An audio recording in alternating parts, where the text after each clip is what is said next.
On the sea approaches to Iran, American fire is punching into the stern of a tanker. The blows arrive through the steel before the sound arrives through the air. Alarms, smoke rolling low across the water. 28 sailors feel the trembling of the deck die under their feet as the engine stops and an old gas carrier coasts to a halt on open water. Within a day, Central Command announces the strike and names the ship it shot. The name is wrong. The vessel Washington names is thousands of miles away, calmly broadcasting her position from the South China Sea. The dead hull off Iran is somebody else. Independent ship trackers pull the records and find a name the United States already knows: Disha, a gas carrier the United States Treasury blacklisted 2 years ago for hauling Iranian fuel to a war in Yemen. The men who fired did their job. The announcement did not know what ship they had hit. Because in this fight, paint lies, flags lie. The radio beacon every big ship is required to carry lies. And the water between Iran and everyone watching is full of hulls that are not what they say they are. Welcome back to Defense Declassified. On July 24, 2026, United States forces disabled a Mozambique-flagged tanker that would not stop trying to run the naval blockade of Iran. She was the second ship stopped by fire since the blockade came back into force on July 14th. Last episode, we watched the first, a supertanker called the Belma, take missiles in the smokestack. And we ended with a warning. Tehran has spent decades learning to move oil past anyone watching, with renamed ships, darkened transponders, and friends willing to look away. This episode is what happened when that playbook met this blockade. This time, the story is not the weapon. Central Command has never said what fired the shots. The story is the target. A ship wearing another ship's name so convincingly that the official announcement of the strike got her identity wrong. If even the blockade's own enforcers cannot always name what they shoot, how many ships on the sea right now are not what their paint says? For more reconstructions of how sea power actually gets used, subscribe. Start with the hull, because the hull is a liar. Strip away the names and look at the steel. She is a gas carrier, a tanker built to haul liquefied petroleum gas, the propane and butane that cities cook and heat with. She was built in 1990, 36 years at sea, long past the age when most tankers are run up a beach and cut apart for scrap.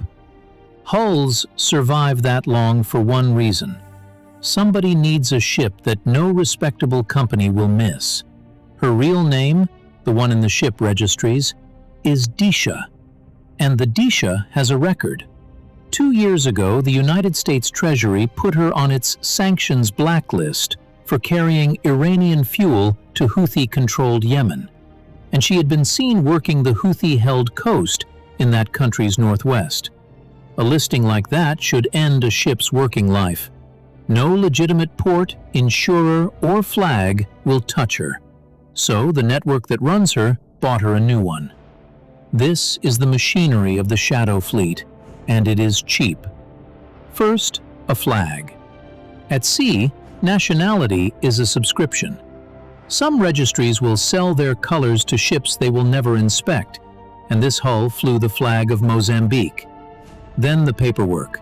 A new name, new documents, ownership buried under shell companies until no investigator can say who profits from her. Then the beacon. Every large ship carries a transponder, the automatic identification system, broadcasting her name, position, and course to anyone listening. It is how ports, navies, and insurers see the ocean. It is also just a radio, and a radio can be fed a script. Hers told the world she was a different tanker altogether, a ship called the Lavine. And the 28 men who actually sailed her? Indian merchant seamen, hired through manning agents, standing watches far from home. Whether they knew both of their ships' names, nobody outside the network can say. They did not build the lie, they lived inside it. That was the ship steaming for Iran in the last week of July. Not a warship, something harder to fight. A ship whose best defense was that nobody could say for certain what she was. The blockade found her anyway. On July 23rd, she pushed into the perimeter.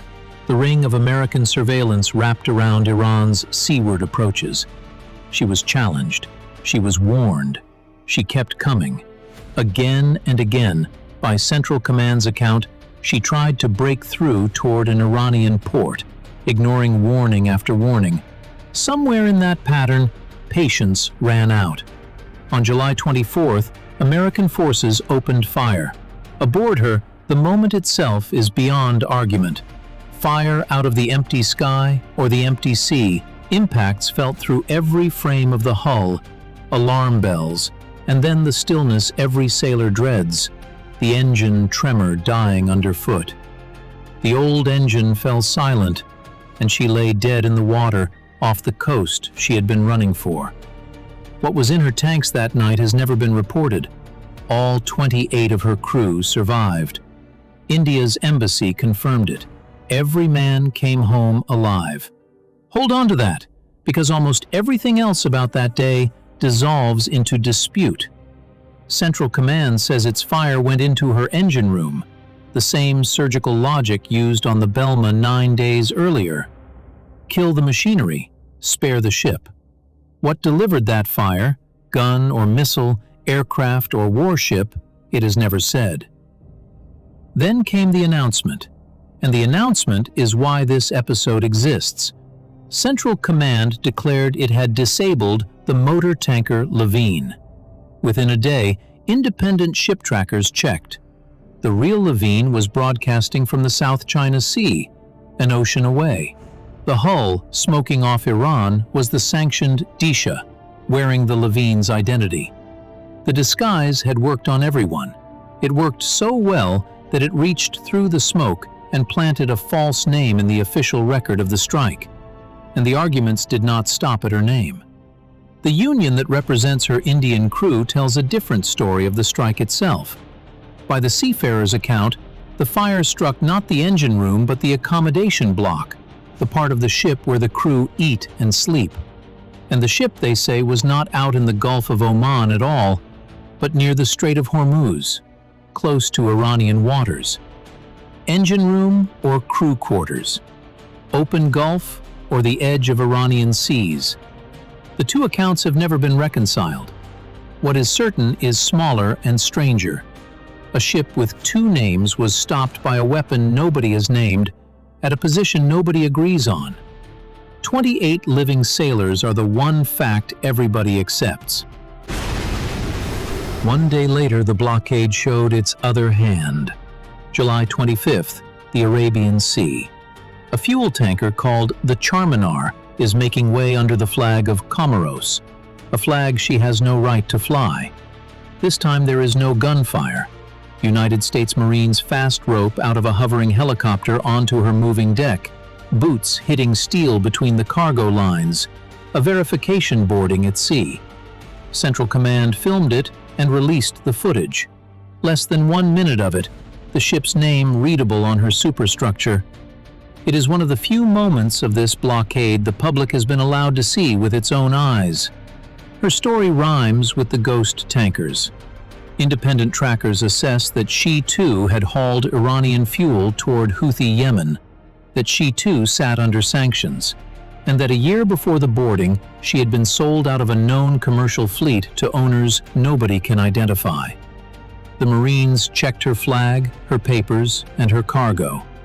And then they let her sail on. Talk a ship onto a new course, fire into an engine room, rope a boarding team onto a moving deck. In 48 hours of late July, the blockade demonstrated its entire toolkit against the Shadow Fleet, and then it published the score. As of July 25th, by Central Command's running count, 12 vessels redirected, 2 disabled, 2 boarded. Now set that against the other number. The fleet built to move sanctioned oil and fuel is estimated at hundreds of hulls, aging, renamed, reflagged, sold and resold into anonymity. The Blockade publishes a ledger of the ships it catches. Nobody publishes a ledger of the ones that get through. A blockade used to be a contest of steel against steel. This one is steel against paperwork. The ghost tanker needed no missiles and no escorts to walk into an American naval blockade. She needed paint, a rented flag, and a transponder repeating a confident lie. And when she was finally stopped, the truth about her name came not from a navy but from civilians at laptops, reading the sea's paperwork line by line. Somewhere tonight, in some quiet anchorage, painters are already at work on another bow. The count keeps climbing. By late August, 67 ships redirected, 3 disabled, 2 boarded, 3 disabled. Because in the second week of August, the blockade fired again, and the target was not a tanker at all. A container ship under a Panama flag made her run at an Iranian port, and an American Seahawk helicopter put 2 Hellfire missiles into her engine room. What a box ship was carrying toward Iran, and why it was worth an engine room to try. That is next time on Defense Declassified. Until then, stay sharp.